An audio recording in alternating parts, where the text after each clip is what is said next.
My name is Laura Winnie, and I'm the educator for DuPage County Animal Services. And tonight we're going to talk all about the holidays and keeping our pets safe. So we got a lot to go through. Before we dive in, though, just a little bit of Zoom housekeeping. Everyone's already muted. Please keep yourselves that way. We are recording this to share with anybody who wasn't able to join us. So please keep yourselves muted. If you have questions, we will be about 45, 50 minutes for the presentation, and then I'm going to stick around at the end for questions.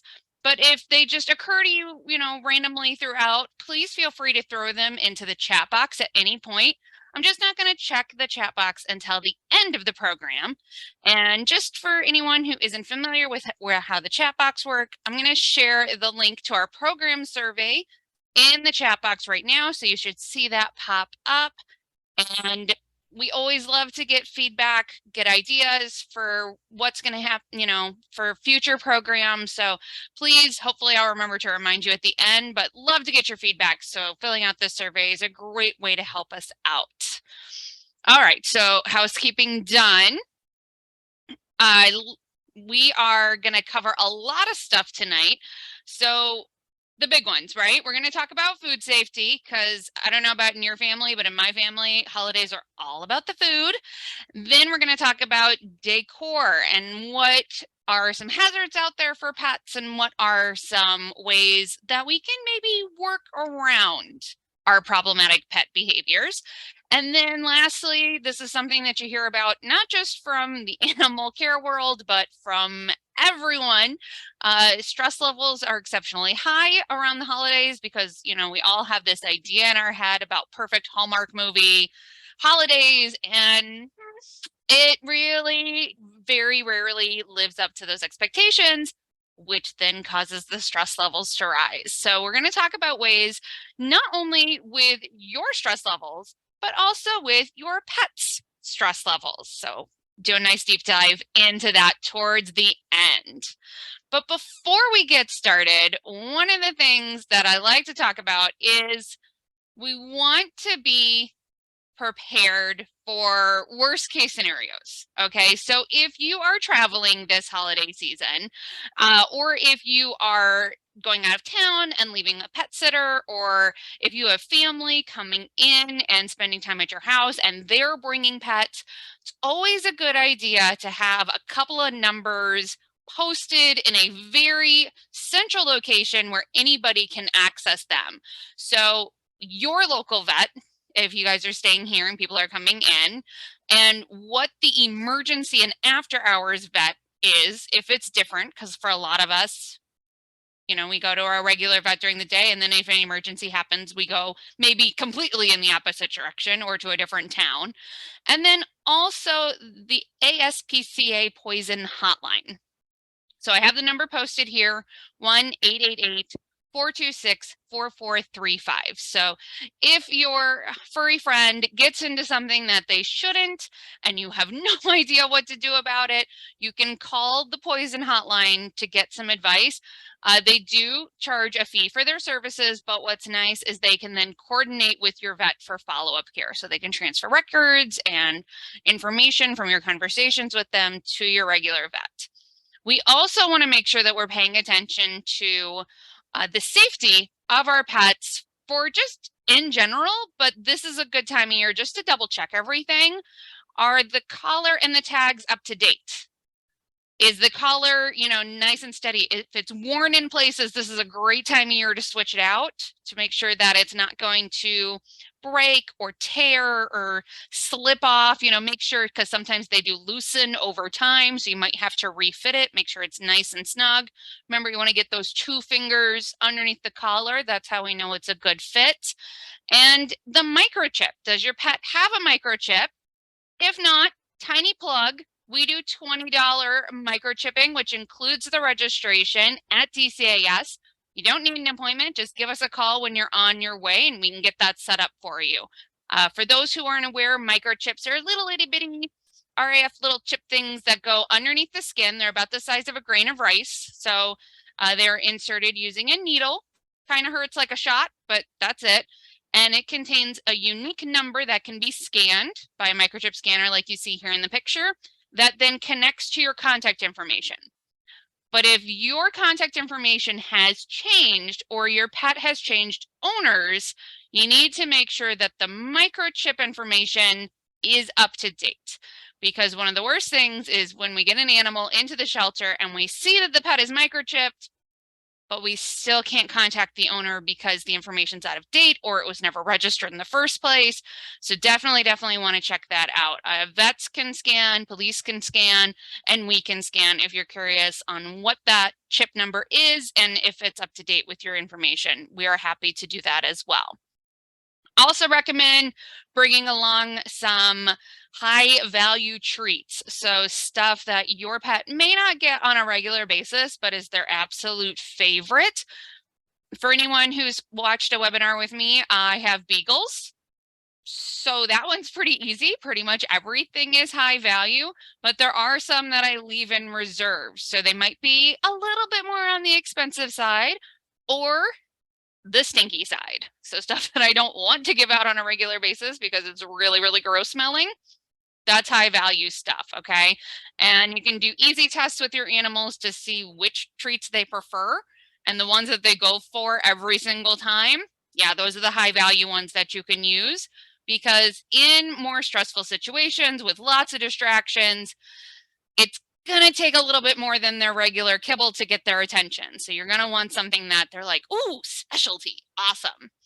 Also recommend making sure that you have a safe space set up. We're gonna talk in depth about that later on when we talk about managing stress levels. And absolutely, we wanna have an entrance and an exit plan. So if we are traveling for the holidays, we wanna make sure that we know, okay, how are we getting everybody into the place where we're going? And how is everybody leaving? If we have guests coming over to our house, do you have any door dashers? Do you have anyone that likes to, dart out the door as soon as it's open or jump on guests as soon as they arrive? Making sure that you are managing the environment to keep everybody safe, trust me, is gonna be very helpful. So we can start doing this kind of stuff now before we get into the holiday crunch starting next week. Okay, so a lot of this stuff we can go ahead and get all prepped and ready to go right now. All right, let's go into that deep dive of preparing for the holidays. So one of the biggest things that we get questions on is, what is safe for our pets to eat? And before we even get into that, we got to keep in mind individual pets are going to have individual needs. So most of the time, right, in our typical day-to-day life, we know how to manage our living situation so it doesn't go crazy. All right. So if you have a counter surfer, you have a dog or a cat that likes to hop up on the counters and steal food, then that's something you want to make sure that you're going to talk to your guests about, right? You know not to leave food on the counters or towards the edge of the counter or on the table or on the coffee table, but your guests may not know about that. If you have an animal that's a trash panda that loves to do a deep dive into the garbage to get whatever they want, making sure that you have a secure place for that garbage to go and everybody knows to secure it. If you also just have a little taste tester, they like to play to the crowd and try to get a taste of everybody's food. Make sure your guests know, my pets are not starving. Don't believe them. They are lying to you. And it's really nice to make sure that you have these conversations with your guests, especially if these are new folks or if these are new pets that may not be familiar with each other, because you know what's best, okay? Your Uncle Joe might have had dogs his whole life, but he's never had your dog, all right? So absolutely, relatives and friends are going to give you unsolicited advice about your pets. That's a given. And I'm guilty of that as well, especially since I started working at the animal shelter. I'm always telling people like, oh, you want to know that thing we've been doing our whole lives? Yeah, it's wrong. Yeah, you need to do this instead. And I 100% admit that I am that person, okay? But again, you know your pet best. So remind your guests as you come in, let them know, hey, we can't really give them table scraps, but here are some treats. If you want to give my dog a treat, this is especially good for kids. Like, here's a treat that you can give. You know, focusing on what they can do is really, really great. Also, just having little reminders. This sign that I saw was a coaster, and it cracked me up. And I want to just mass produce them. I can't believe that they're not in every single pet lover store, because absolutely, if drinks are unattended, chances are there's going to be a cat or a dog that's going to knock that drink over. And for folks who don't live with those animals, may not be something that they are aware of. Okay. So understanding what allowances and what changes you make in your regular life to avoid behavior issues. Just think about that. Like, oh yeah, I always close the door when I go in to do the dishes so that they're not licking out of the dishwasher. You know, just taking a couple of minutes and being aware of what you can share with your guests or what you can share with people you are visiting with your pets is going to help avoid a lot of those kind of awkward conversations when people are like mid giving out, you know, treats and things that aren't necessarily appropriate. So I 100% will say this over and over and over again. And you always, always, always need to check with your vet, because depending on the species, the breed, the size, the health condition, the age, and the medications that your pet is on can all affect the kinds of foods that they can have and also the amount of foods. So if your dog has any food allergies, we want to make sure that we're looking at any potential toxins, which we'll talk about that in just a minute. And also keeping in mind the sugar content, because a lot of foods that we really love, we love them because they're full of sugar. Even some of our healthy treats, okay? So carrots, apples, and green beans, chock full of natural sugars. That's why they're sweet.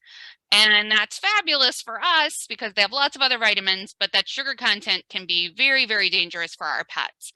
It's one of the reasons that we talk to potential rabbit adopters about, no, sorry, Bugs Bunny lied to you. You can't just feed your rabbit a steady diet of carrots. That's very bad for the digestive system because of that really high sugar content, okay?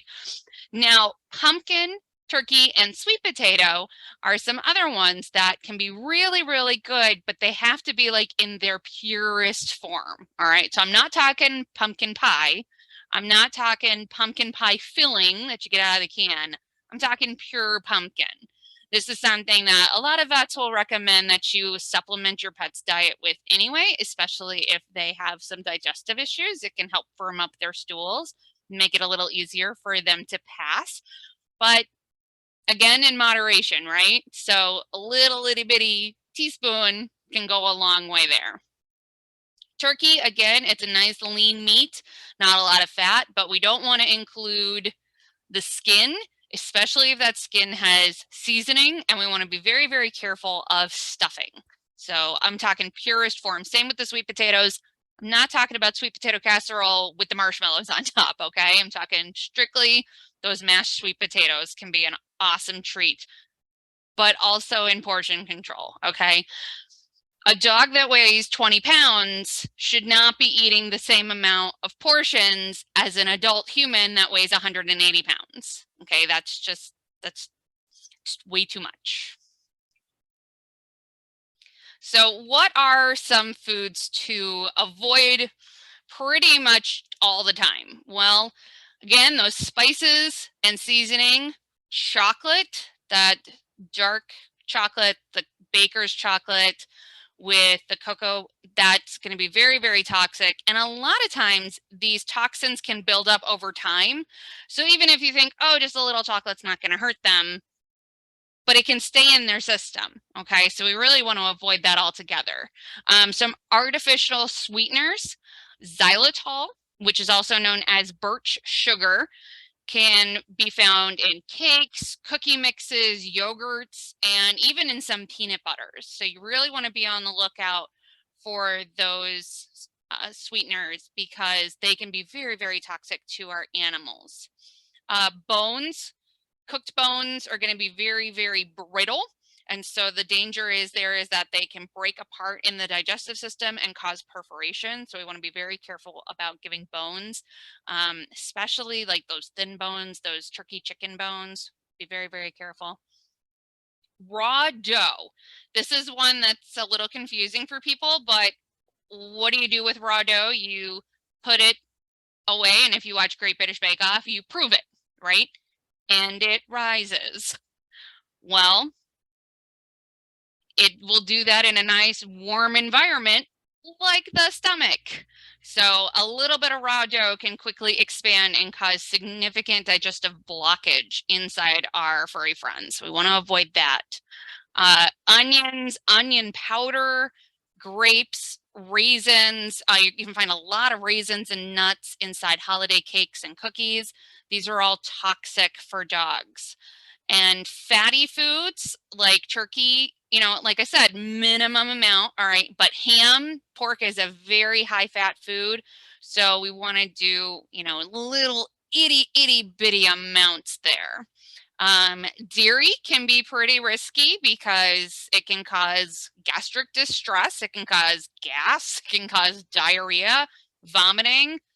There is no greater joy in a holiday season than sitting down to a delicious dinner and hearing that sound from coming across the room. Okay, like there is just, I mean, that sound wakes me up in the dead of night, like instantly. Okay, we don't want to ruin a holiday meal with that. So just making sure that we're avoiding those really rich foods, dairy, and also high sodium foods. We want to make sure that we're being very careful about those as well because salt toxicity is a thing. So we want to make sure that we are keeping our pets safe.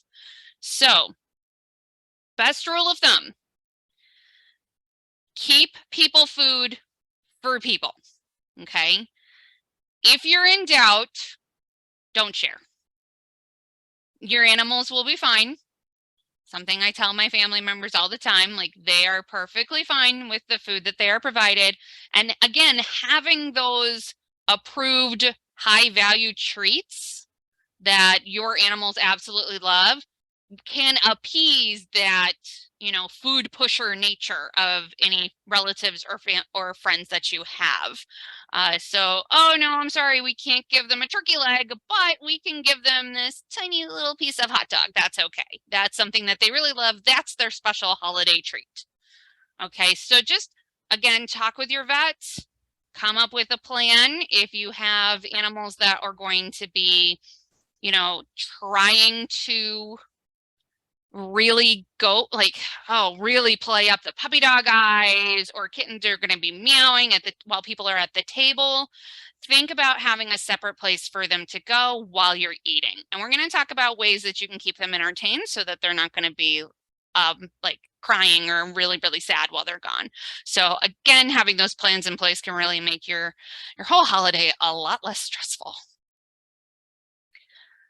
And it's one of those things you don't think about it until you have to think about it because something bad has happened. But there are definitely some holiday decor items that can be pretty dangerous for our pets, or also just, you know, the pets get a little too interested in them. It's not that they're going to get hurt, but they might get put on the naughty list because they just couldn't resist pulling down the entire Christmas tree just to see what it looked like. All right. Lots of things there that we can talk about. So some basic things. I always say expect the bad behavior. Expect that your animals are going to be tempted. You know, there's all sorts of different factors. There's all sorts of different changes to their routine.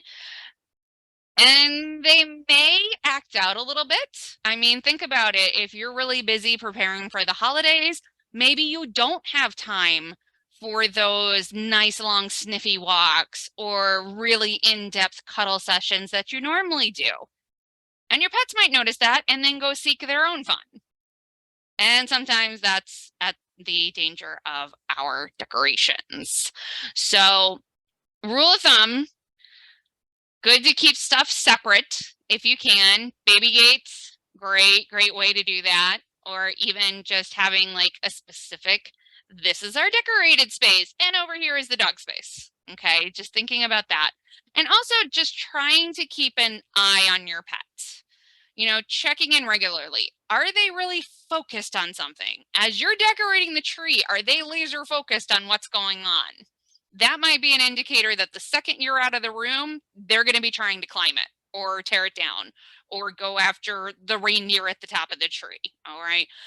So paying attention to what they're paying attention to, even as you're putting stuff up, can really help figure out, ooh, where are my temptations here? What do I need to safeguard? One thing I do like to emphasize is there are a lot of holiday plants that can be toxic. So we want to make sure that we are absolutely keeping those out of reach. And some of them you may just want to avoid altogether. If you have younger animals who are still exploring the whole world with their mouths, especially with kittens, I can't think of a single place that's completely out of reach of a kitten. You know, if they want to check something out, they're going to find a way to get to it. Okay. They're going to go through Olympian measures to get to something. So mistletoe, holly, amaryllis, balsam, pine, and cedar, even the stuff that's just artificially scented, and the poinsettias, those can all be pretty toxic to our animals if they're chewing on them. They don't even necessarily have to ingest it, but even just chewing on that stuff can release the toxins in their mouth. So again, you know your pets. Be aware of where your problem areas are going to be. And if you are gifted with one of these things, maybe it's displayed in your office at work instead of at home, okay? So environmental management is a great way to keep everybody safe and everything safe. Basically, the idea is we're preventing our pets from even getting access to the items, okay? So maybe we're doing our decor up out of their reach. So up high, we're doing Christmas lights around the ceiling as opposed to on the stair banisters, something like that. Baby gates, as I mentioned, can be a great way to keep your pets separate from problematic areas.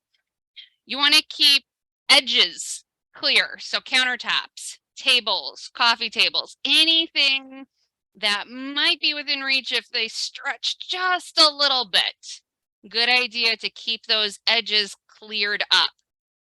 And one thing to keep in mind for our holidays is, even though they're not a super powerful light, holiday lights like Christmas tree lights, or even the stuff that we, string up for decoration around other places in the house, can be very tempting for animals, especially cats and rabbits, to chew on. And it can be fatal if they chew on those cords and electrocute themselves. They can get burns on their mouth, or it can even prove fatal. So making sure that we are using those cord protectors, especially if you have rabbits in the household, that's a great idea. If you have kittens, even adult cats can be tempted by cords. So keeping them maybe tucked underneath rugs, or again, up nice and high where no one can access them. Now, the key thing to understand about environmental management is it's not training. You're not teaching your animals not to mess with the things. You're just preventing them from doing it in the first place.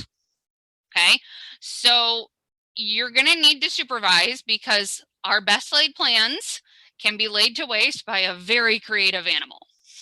So still need to make sure that we're supervising them to make sure that the management we've put in place does its job. And you probably will need to adjust. For example, I had some foster cats here a little while ago, and I had a baby gate across the stairs so that they had access to the entire upstairs, but not the downstairs where my dogs were. Lo and behold, I had an acrobat cat, and whoop, up and over the baby gate right into the middle of the dogs. And granted, that foster cat really regretted that decision, but I also regretted the decision of only doing one baby gate. So yeah, then we stacked some baby gates on top of each other because I still wanted them to have access to the upstairs, but I wanted to make sure that everybody stayed safe. So the best laid plans, guys, you're just going to have to figure out how to adjust as needed. One thing that I learned at a very young age was how amazing dogs are and the fabulous way that they can use their nose to hunt out their own Christmas presents. So I had a dog, her name was Susie, and she figured out which package had the dog bones in it. She never ripped into it. She was a very, very sweet, good girl. But she would sit beside that package and growl at any other animal that came near her. Because this was her package of dog cookies. And she wasn't going to share it with anybody else. So if you have any items that become very high value for one of your animals, they may try to guard it from other animals in your house or even the people in your house. So if you are planning on giving your pets treats as Christmas presents, Hanukkah presents, whatever, maybe not under the tree would be the best place if you have animals that tend to be a little protective of their stuff, because nobody likes fights breaking out at Christmas. It's just super not fun. All right, let's look. I love some of the tree configurations that I have found over the years that are just so creative. And some of these are even great, like if you just have a small space or you're on a bit more of a budget this year. So while I've never met anyone in person who's done the upside down Christmas tree, you gotta admit it's effective. It's not going to be climbed by any dog that I know. And as long as your cat is not a ninja cat, probably not going to be there either. If the bulbs or the ornaments are especially tempting to your pets, then having the little top as the only part that has those bulbs can be a great way to prevent that. I know on my Christmas tree, like the bottom, I don't know, 2 feet, no dangling ornaments. I've got lights, but that's it down there. And just as a way to make sure that they can't access those items. If you have salt dough ornaments, highly recommend that you only decorate the top half of your tree with those, because sometimes the smell can be very tempting to our pets, but the amount of salt in them can cause some problems. So we want to make sure that they don't get onto those. I do love this garland Christmas tree because you can make it whatever size you want. And as you can see, they used bulbs, but they kept them a little farther up. They used those Christmas ornaments a little further up so that the bottom 3 feet of their wall there is completely clear. So lots of fun decorating options if you guys have any problematic animals that you're working with. Now, some common hazards that we want to be really careful of, or even just avoid altogether if we have any animals that are especially tempted by this: tinsel. So and ribbon, just like we don't want to use string toys or yarn toys and leave them with our cats unsupervised, tinsel and ribbon can be swallowed and then get knotted up within the digestive system, and it can prove fatal or have a very, very expensive surgery bill attached to it. So recommend keeping those way, way, way out of reach, or just completely separated out from where our animals are spending time. We already talked about pet presents. Remember, dogs and cats have been trained to smell diseases inside the human body. So those treats that you wrapped up in one layer of paper is not going to fool them. They're going to know exactly what's in there. So maybe keeping those out of reach will be a better option for you. Plants and the plant water. So we talked about the plants and some of those dangerous ones, but also the water. So some of our pets, especially, this tends to be more cats that I've noticed than dogs. They really go for unique flavorings. And like I mentioned before, that pine and that cedar can be pretty toxic. So want to make sure that we are keeping that area covered so that our pets cannot easily access it. And also regularly checking in to make sure that their water is very easy accessible, is nice and clear. If you have a cat that is particularly fussy about drinking water, there are these fabulous little fountains that many of them prefer. And then what's nice is it draws them away from any plant water that has potential toxins. We talked about the cords already, and then open flames. I don't think I really need to go into a ton of detail about why that can be hazardous, but just in addition to obviously the harm that it can cause to your pet, just having a moving, flaming item that is running around your house, it's not going to be a good holiday season if that happens. So making sure that we are keeping our pets completely supervised if we're using any open flames for decoration or any ceremonial purposes. Scented items. Some scents can be pretty toxic to our animals. There's a whole list of essential oils that are safe for pets, but then there are ones that we should avoid. So a lot of the citrusy ones, again, some of those cinnamon and pine and cedar scent can just be a little bit dangerous for them as well. So try not to blast your oil diffusers in a room where your pet is, 24/7 to get that nice Christmassy smell, because it can be a little harmful for their systems.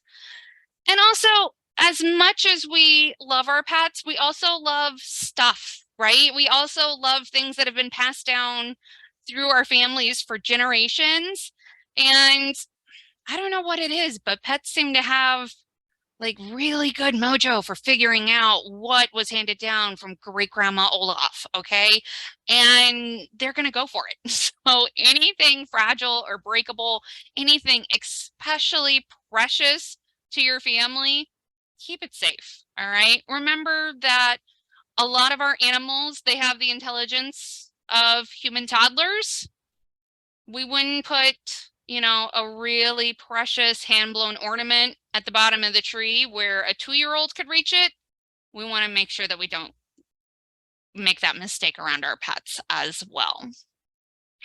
Okay, so we've made it through talking about what we can do within the house. Now let's talk about what we can do within ourselves, because the holidays are a stressful time and we want to make sure that we are aware of our stress and also aware of our pets' stress and trying to mitigate both whenever possible. So stress signals in pets can be pretty subtle. This is something that I have worked very hard on since I've worked in the shelter, because shelters can be very stressful places. So I'm getting, unfortunately, a lot of practice reading stress signals there. But it's amazing how much of this, we would just play off in a regular home, like, oh, okay, yeah, well, they're just being weird. But they're trying to show us that they're uncomfortable. So sometimes these really subtle signals, we need to pay attention to those early signs. So something as simple as an avoidance. That could be just like moving their head away, turning their head away, turning their body, trying to go into another place in the room. That's a sign I am uncomfortable right now and I don't want to be here. Okay. Lip lick. So now if your pet just had a treat or was just drinking from the water bowl and they lick their lips, that's not what I'm talking about. What I'm talking about is it's like a flick. So the tongue darts out and maybe it licks their nose, or maybe it licks the side and it darts back in. Or maybe they just make that like old man mouth noise, like sound, okay? That can be a sign of stress as well. Paying attention to tail movements. If your dog is wagging their tail, but it's really stiff and side to side, that's not a happy, relaxed, oh, I love everybody tail wag. That's I am on high alert and something is not right. tail wag. So in general, looser the better. Okay, loose, wiggly body language, that's great. When you start to see these tensions, especially in the face, when you start to see a tense face and a tense mouth where they're holding it closed, that's where you get a little concerning. Now, we never want to have the behavior escalate. And a lot of these stress signals are warnings. They're letting us know, hey, I'm not cool with this. This is making me uncomfortable. And if we ignore that, so if your pet is showing signs that they're uncomfortable with, say, the turkey costume you want to put them in, and you ignore those signals and continue putting on the turkey costume, you might get a growl or a hiss. They might start showing teeth. They might raise that fur along their back. You know, they might get a little bit poofy. That's really the warning signs that we want to make sure we're paying attention to, because we never, ever, ever want to punish those growls or hisses, because that is our pet's way of saying, no, I am not okay with this. And it's also their way of saying, I will escalate this if I need to. I will use my teeth or my claws if I need to. And if we punish the growl or the hiss, we're teaching them to escalate immediately. We're teaching them not to give us a warning. So we never want to punish that warning. We want the warning. And we want to stop our behavior so that they don't escalate it. So if, for example, you have a family member that is just all up in your pet's face and you notice that their body language is getting tense, absolutely intervene. You know, let them know, oh, I think my pet's a little uncomfortable. Here, why don't you toss treats to them instead from over here? Okay, and we're going to talk a little bit more about interacting with guests. But first, I do want to show you a video of a dog that is highly stressed out. And it's a little bit longer, it's about 3 minutes, but I like this video because it shows the dog's normal state, normal happy-go-lucky state, before transitioning into what was happening in a stressful situation. So let's take a look at this video of what a dog looks like when they're completely shut down by stress. What a shut-down dog can look like. Please note that the footage of Zany in a shut-down state is from 4 years ago. I would handle the situation differently now. First, for comparison, here are some typical clips of Zany. She's always up for a game. You better get that. You better get that. You better get it. You better get that. Give me that. Give me that. She's an excellent problem solver.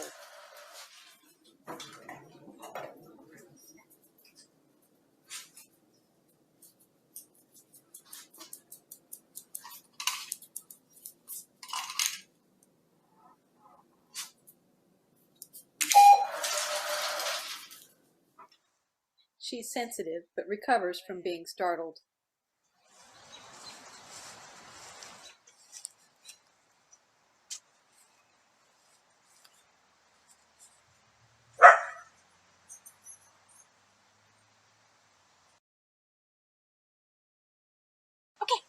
Hey, good girl.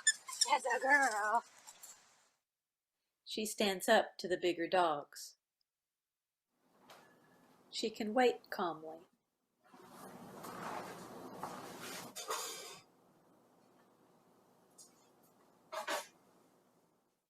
But here is an episode where Zany got so traumatized by an interaction with my smaller dog that she checked out for 90 minutes.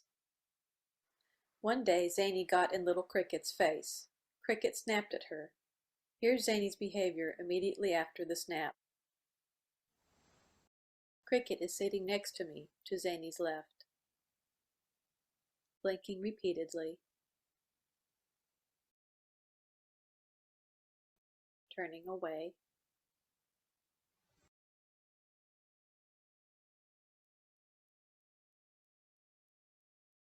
Looking down and away. I also want you guys to notice how stiff her mouth is Low. and how tense her body is. A few minutes later. She hasn't moved. She glances at Cricket.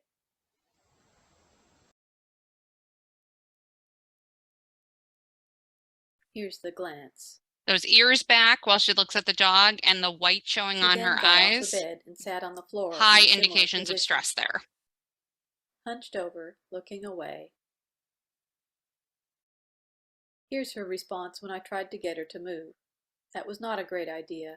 I should have gotten the other dog out of there. Come here, Zane. You want to come up here? Come on. Come on, hon. Notice how she keeps moving her eyes away. Because the dog is right next to the woman, she keeps moving her eyes away. More important than the individual indicators of her distress are her stillness and non-response over a long period. A dog who is quiet is not necessarily calm nor happy. Zany wants you to know that she doesn't get scared like that anymore. So for those of our guests who may not be familiar with dog or cat behavior, they may see a dog that's being a good dog. But what's happened is they are being forced into a situation that makes them so stressed that they've just decided to completely shut down. So it's good that this woman did not force an interaction between her two dogs. She did not force an interaction between herself and the dog while the dog was this stressed out. You know, she didn't like just go up to it and grab it and try to pat it or anything like that, because then Zany may have felt the need to defend herself because she was just so uncomfortable in this situation. So what can we do to help make our animals feel more comfortable? Having a space for them to go to where they can opt out. I'm not going to lie, there have been some times at some holiday dinners where I wish I had a safe space to go to where I could opt out of interactions. And, you know, if you need to use your dog's safe space as an excuse to get yourself out, I'm not going to tell anybody, but make sure that this place is open to them. Okay, so if it's in another room, we want to make sure that the door is open and that we ask our guests not to go into this area and that we do not forcibly remove our pets from this area. We want to make sure that we have everything that they need in this space. So for example, if you're going to use maybe an upstairs bathroom or an upstairs bedroom, for your pet cat to have a safe space to go to, make sure they have water, food, litter box, nice cozy bed to sleep in. Even a hidey space within the hidey space is a good thing. So a little like canopy bed where they can hide out to make them feel a little bit more at home. And even playing music in that space that can help drown out any party noises to just give them that ability to relax. I am a huge fan and proponent of crate training for animals, especially for dogs, because it hones into that denning instinct of their ancestors, of their wolf ancestors. And I've seen the benefit of it. I have one dog that's a little bit more on the anxious side, and he is very in tune to my emotions. So I'll be watching a scary movie and I'm like gasping or screaming at the screen or whatever. And he, you know, first he'll come up to me. He's like, "It's okay. We can get out of this. We can be safe together." And then, you know, my stupid human self just stays there and continues to watch the scary movie. And he's like, "All right, I tried. Peace out." And he just leaves and he puts himself in his crate where he feels safe. And then at the end of the movie, I'll go into, you know, the next room and I'll call to him and I'll be like, "Hey, Quincy, movie's over. Come get a treat." And then he takes himself out of the crate. Now, if there's lots of scary things happening, he might just decide to stay in there. That's fine. I might throw something in to make him feel a little bit more at home. Now, this isn't just for the holidays. Safe spaces are great for our pets year round, so you can start working on it as soon as possible, and you can create positive associations with these safe spaces by using high value toys and food. And you're not necessarily always going to leave your pet alone in these situations. Crate training for dogs especially a lot of times is just having the crate open while you're in the room so that the pet goes in there, and you might have some kibble or some food in there to encourage them to go in, but then they can leave as they want. And then as you progress and they get more comfortable, you can close the door for increasing amounts of time. You might also want to use recorded noises. There's lots of videos on YouTube that you can use to help acclimate them to noises. So on our YouTube page, we do have a link to a fireworks. So especially for New Year's Eve and other holidays when fireworks displays are common, you might want to get them used to that sound now. So the video starts off with soft firework noises, and you're just giving treats or cuddles or whatever positive reinforcement your animals will enjoy. And then as the noise gets more, you're paying attention to their body language. And I'm not saying that you do this all at once. I think it's like a 20-minute video. So I'm not saying sit for 20 minutes, do this video once, boom, dog cured of fireworks scariness. No, it's going to take over time, doing it a couple times. Maybe we do it for a minute here, and then maybe we do it a little bit louder for 30 seconds here, gradually getting them used to this idea that this noise is scary, but it doesn't mean that bad things are going to happen to me. When we have guests coming in the home, we definitely want to make sure that we are setting up expectations. If you are working on anything in particular with training for your pets, talk to your guests about not letting your pet practice bad behaviors. For example, if you are working on your dog not jumping up when people come into the house, let her know, hey, when my dog jumps up, don't touch them, don't say anything, just turn your back. That's something we're working on. Okay. Again, expectations up front can always help. When you're working with children, I always like to say you focus on what you can do versus what you can't do, because children don't always necessarily hear the not or the no and like no running. They just hear running. So focus instead on saying things that they can do with the pets that are going to be okay. Always make sure that you're paying attention to your pet's body language when they are around children, especially looking for those stress signals and telling the child, we don't have to touch everything. It's okay. Like, might need to work on just ignoring the pet for a while so that they learn to trust us, so that the pet comes up on their own. All these things are really good things for kids to learn anyway, not just with your pet, but for all pets in general, because unfortunately, sometimes kids learn stuff from watching adults do inappropriate things, like reaching right in there and touching a dog on their face or hugging a cat really, really tight. And the adult that's doing that might be perfectly comfortable because it's their cat, right? And they know that their cat is probably going to tolerate it. So the kid then thinks, oh, I can hug any cat I meet. That's probably not going to go well for anybody. So absolutely having those conversations with kids, focusing on the cans, and letting the kid understand that it's okay if we don't touch. That's fine. There are other things that we can do. We can sit over here and we can toss treats to them. We can play a little game. We can bowl kibble to them and watch them scramble for it. That's going to build up a positive association for the kid for your pet anyway. So that's a good way to do that. Now, understanding your pet, knowing what items might make them uncomfortable. Is it going to be people and other pets? Maybe they're in their safe space from the beginning. Maybe we don't even try that. Or for example, my pets have a hard time with when people are entering the house. So my pets are on the other side of a baby gate until everybody's inside. And then I'm giving them treats for acting nicely on that other side of the baby gate. And then they're allowed out once everybody's here.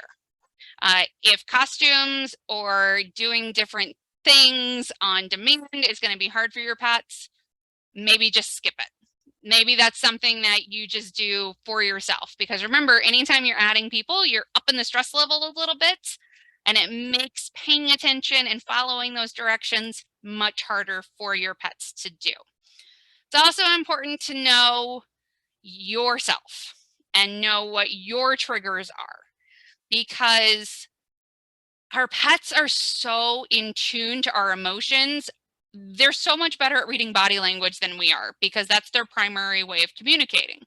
So they know our body language. And we always say, you know, don't punish, don't say no to a dog when they do something wrong because, yeah, they look guilty, but they're not feeling guilty about the bad thing that happened. They feel bad that you're upset. They're responding to your emotion in the moment. Okay. So absolutely take deep breaths. If you know that it's going to be a struggle for your pet to behave during mealtime, again, absolutely, they can go somewhere else. Okay. And remember, it's just a holiday. It's just a holiday. It's just a meal. It's just a day. It's just a weekend. It's just a week. Some things are worth managing the environment instead of having unrealistic expectations of how everybody is going to behave.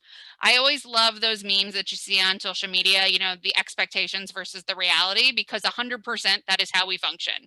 We all have these glorious expectations, and then reality bites us in the rear end. So keeping perspective, taking stock of yourself, the situation is going to be very, very helpful. Now, if you think that it's going to be a little too much for you or your pet to handle a situation, again, you can put them in a nice safe space and give them something to do. So Kongs, bully sticks, these are great things to do for dogs because they're long-lasting activities. Find it games and food puzzles wears out their brain and has them working for their food. So it's tiring, which means they're not going to be as high energy and obnoxious as maybe they would be if you just did kibble in a bowl. Okay. There are lots of great ways that you can engage your pet even before you have visitors coming over, just to make sure that their energy levels are going to be a little bit more manageable. And we have lots of webinars, lots of helpful tips on our website for doing enrichment. And also, if you have those visitors who are especially excited about meeting your pets and interacting with your pets, having some of these games already set up for them to do, great positive ways to engage, right? And then when it's time for the humans to sit down and enjoy a meal, your pet's already been fed, they've already had that fun time, and they can go to that nice safe space and chill out. A lot of these enrichment items, because enrichment is just a fancy way of saying doing what comes naturally in a safe way. So letting dogs be dogs, letting cats be cats. It relieves stress on the part of your animal to engage in these natural behaviors, to forage for food using their noses, to play with really fun interactive toys, to do training by engaging their brain, relieves stress, and it enhances the bond between the person and the pets. So highly recommend, if you haven't started your enrichment journey, lots of really, really great things out there that you can do, and some super low cost. Most of us have a muffin tin and some tennis balls hanging out. Most of us have paper towel tubes that we can seal some kibble in and let our dogs go to town on it. You know, most of us have a little piece of wire hanger that we can attach some toys to create a fun little hunting game for our cat. Lots of really, really good ideas out there that I hope you and your guests and your pets get to enjoy this holiday season. Thank you so much for joining me, folks. If you have any questions, go ahead and throw them into the chat. While you're doing that, I'm going to plug some of our upcoming webinars. So in a few weeks here, we've got the beginning of December already, and we're going to be talking about caring for senior pets. So if you have, you know, a pet that's getting a little bit on the older side, what are some things to keep in mind in terms of exercise, diet, home modifications, and what are some medical warning signs to be on the lookout for as our pets age? Then towards the end of the year, before we say goodbye to 2022, we're going to do our basic pet first aid. So how to attend to your pet in a crisis. And again, those warning signs and how to make sure that we are providing the best care that we can to the pets in our homes or any pets that we are responsible for. So I hope to see you guys at those. The links are available on our website to sign up for those. And at any point, if you guys have questions, feel free to reach out to DuPage County Animal Services. Our goal is for all pets and people living in DuPage County to live harmoniously together. So no question is too broad or too narrow. We're always looking to help. You can reach out to me directly through email, humane.education@dupageco.org, or you can reach out to the shelter main line at 630-407-2800. That is our presentation for the night. Thank you so much for joining me. I really appreciate it. Like I said, I'm going to hang out for a few more minutes just to see if anybody has any questions. And I do encourage you guys to go to our programs survey to let us know how we're doing and give us ideas for future programs. Always like to hear from you guys.